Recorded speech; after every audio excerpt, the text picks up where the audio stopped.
Les services municipaux de la ville d'Alès étaient à l'ouvrage très tôt mercredi matin afin de procéder à un nettoyage du quartier autour de l'avenue Jean Goubert dans le cadre de l'opération Coup de poing Rénovons nos quartiers menée durant 2 jours.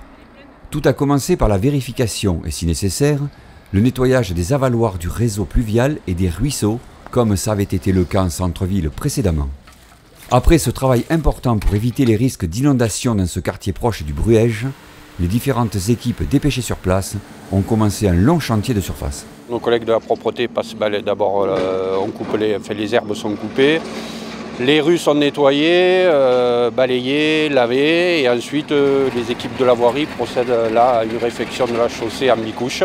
Et ensuite nos collègues de la signalisation font tout ce qui est le marquage au sol.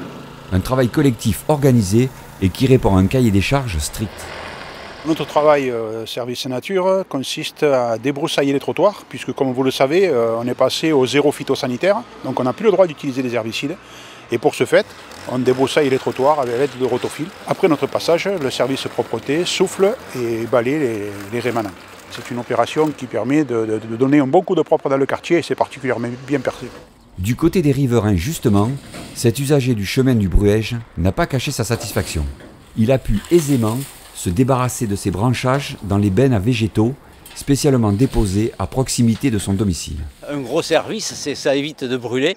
On n'a plus le droit de brûler maintenant, donc notre seul choix c'est d'aller à Perpète pour aller déposer les végétaux.